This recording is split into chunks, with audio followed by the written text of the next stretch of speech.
Hey, Katie. We have Password to Larkspur Lane. We are on chapter 20, last chapter. The SP. Not daring to look back, Nancy raced for the shelter of the woods, wondering if she could make it before being detected. Suddenly, she heard a hoarse shout. "Look, Chief! There goes a girl!" The young sleuth's heart sank. "Catch her!" Thorne yelled. "No, you fool!" barked Belle. "We haven't the time! Into the plane, everyone! Go ahead, Adolphe!" "Wait!" came the tall man's hard voice. "I smell gasoline." Thorne gave an angry exclamation, and Belle said, "I do too. Where's it coming from?" "There's probably a leak in one of the fuel tanks," said Luther. Quickly, he ducked into the wing. "One drain valve is open!" he shouted. "Open?" thundered Belle. "Who did that?" At once, Thorne climbed into the plane. In a moment, he gave an angry yell. "We have no fuel!" he cried, and jumped down. "The gauges read empty!" Miss Tyson raced up to them with 3 men and a girl at her heels, followed by the gatekeeper and his barking dog. "Everything's gone wrong!" she exclaimed. At that moment, a plane swooped soundlessly out of the sky. Before it taxied to a full stop, several armed state police officers jumped out and surrounded the criminals. A powerful searchlight was turned over the confused gang. A voice over the loudspeaker ordered, "Stand where you are! No one move!" "Ned!" Nancy cried out. She raced from the woods and reached the plane as he leaped from it, followed by Dave, her father, and the pilot. "Dad!" Nancy exclaimed as Carson Drew caught her up in his arms. "Are you hurt?" he asked quickly. "No, Dad, but I'm so glad to see you. Ned, you're just wonderful." "Oh, Nancy, you take such chances," he said. "But I was sure happy I could come to the rescue." In a moment, a second noiseless plane skimmed down onto the field. Out jumped Bert, Lieutenant Mulligan, and 2 members of his detective squad. They joined the others in the circle of light where the officers began snapping handcuffs on the prisoners. "Miss Drew," Lieutenant Mulligan said, "Ned Nickerson informed me of your plan, and I called the state police." "I'm glad the mystery is solved, Lieutenant," said Nancy, then turned to Thorne. "Where are the old ladies?" she asked anxiously. The gang members had been staring at Nancy in disbelief. "You!" Thorne sputtered. "How did you get out of the cistern?" "First answer my question," said Nancy. "They're in the cellar," Belle replied shortly. Miss Tyson spoke up. "They are not in the cellar." As Belle looked at her puzzled, she added, "I didn't have time to put them there. As soon as I saw the air was going out of our car tires, I knew something had gone wrong with the plans. I wanted to get away, fast." "What did you do with Morgan?" Nancy asked quickly. "Nothing. He's still in the car." Nancy explained Morgan's condition to the police, who promised that the houseman would be taken to the hospital. Thorne glared at Nancy. "How did you get out of the cistern?"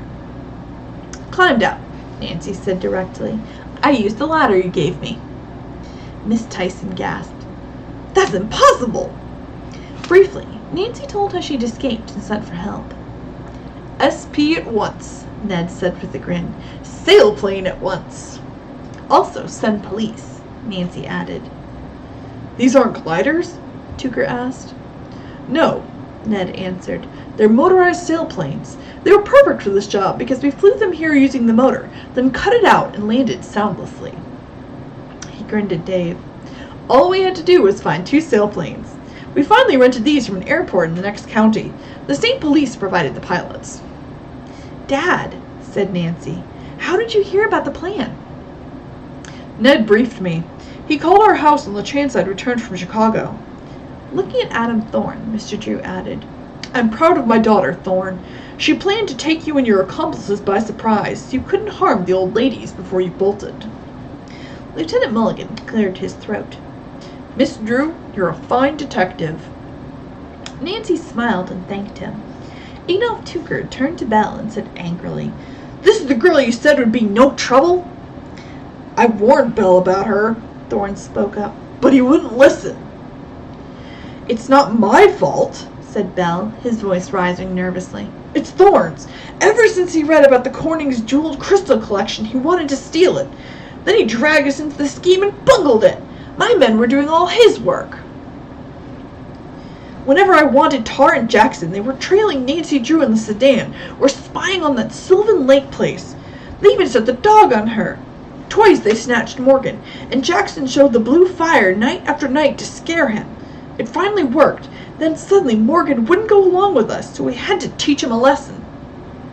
As for Tar," Belle went on bitterly, "he spent days making the firework wheel and rigging it up in an asbestos-lined box for it." Tar gave a sickly grin. "All I had to do was shut the door of the box and the blue fire was gone, like magic." Jackson's face was pale. "We only did what Thorne ordered." "Be quiet, all of you!" barked Thorne. "Don't you know there are police listening?" "It doesn't matter," Adolf Tooker said wearily. "They'll find all the evidence they need here." "Is this your whole gang?" Mulligan asked sharply. Tooker looked around the group, which included the gateman with his dog, the pigeon keeper, and the nurse's aide whom Nancy had startled in the hall. "Yes." Miss Tyson's assistant was shaking with fright. "I was only doing what Mr. Bell ordered. He told me the patients were too nervous to have visitors."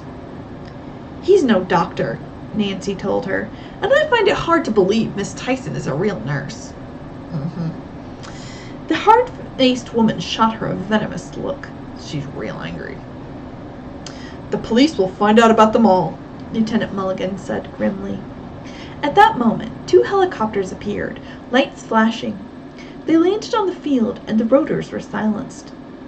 "Last stage of Nancy's plan," Ned said. "Reinforcements." "Okay," called a state police officer to the arriving troopers. "Load this gang into the copters and take 'em away." An hour later, Nancy had the biggest thrill of the evening. As she walked into the Cornings' living room with her father and the boys, she saw Mrs. Eldridge seated in a big chair with little Marie asleep on her lap. At one side stood the child's mother, and on the other a tall stranger. "Nancy," said the old woman happily, "this is my nephew, John. Nancy Drew is the girl who—" Tears filled her eyes, and she could not go on. "Yes," he said, "Nancy Drew has done a wonderful job. Thank you, Nancy." "The hospital called," said Mrs. Corning. "Morgan will be all right. We're so grateful to you for clearing up the mystery about him." "Will you take him back?" Bess asked. "Of course. He is honest and faithful. We know his true story. There can't be any more trouble." Nancy thanked her friends for helping her. She gave Bess and George each a squeeze and quickly excused herself to change her clothes. When she came downstairs, Mrs. Corning had a tray of tempting food waiting. "Oh, good," said Nancy. "Supper was a long time ago. I'm famished." While everyone ate, Mrs. Eldridge told what she had learned while a prisoner at Larkspur Lane. Tooker, whose real name was Van Hofwitz, was an international confidence man. "The sanatorium was his idea," she said. "He made Bill a partner, and he was to pass as a doctor. Thorne had put money into the venture while in prison. As soon as he escaped, he joined the others." Mrs. Eldridge went on to say that Van Hofwitz ingratiated himself into various social circles, so he kind of made nice in these social circles, made his way in. He would introduce the fake doctor to wealthy ladies who complained of old age. "I see now how silly I was," Mrs. Eldridge said. "I was taken in by their suave manners and my own vanity." She revealed that the unscrupulous pair would persuade the women to go secretly to the sanatorium. There, using drugs and threats, Bell prevailed upon the patients to sign away large parts of their wealth to him. Mr. Drew spoke up. "Thorne is a very sharp lawyer, and no doubt the contracts he drew for you women to sign seemed harmless enough, but could not be changed, even if your relatives tried to break them." "But your courage, Mrs. Eldridge," said Nancy, "helped to put an end to the whole scheme. There are 2 questions I hope you can answer," she added.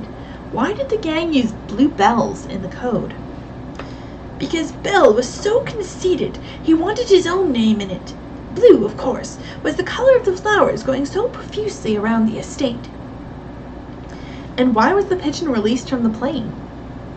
Tooker was flying from the mansion to an appointment with an old woman in Pennsylvania that day. He let the bird go on the way so that it would reach the estate more quickly. Thank you, Mrs. Eldridge, for the answers to my questions, Nancy said. And now I'll go upstairs and get your bracelet for you. No, dear, said the old lady. I want you to keep it as a memento. How wonderful! Nancy hugged her. Mr. Corning spoke up. And I am going to order French crystal earrings in the form of tiny larkspurs for you and the other girls. Oh, how exciting! Bess exclaimed. Thank you very much. George grinned and added her thanks. Nancy protested that she wanted no reward. I'm just happy everything turned out all right. Ned grinned. If I were to give Nancy the reward she'd like best, I'd hand her another mystery to solve. But it was not Ned who would bring the clue of the broken locket to Nancy, though he was to play a part in the strange case. I'll find you a mystery by tomorrow morning, he promised jokingly. And I'll be ready for it, Nancy said with a twinkle in her eyes, but make it very, very complicated and original. And that's the end of the book. I hope you enjoyed. I enjoyed reading to you, and I look forward to seeing you with the next book. I'm thinking, love you.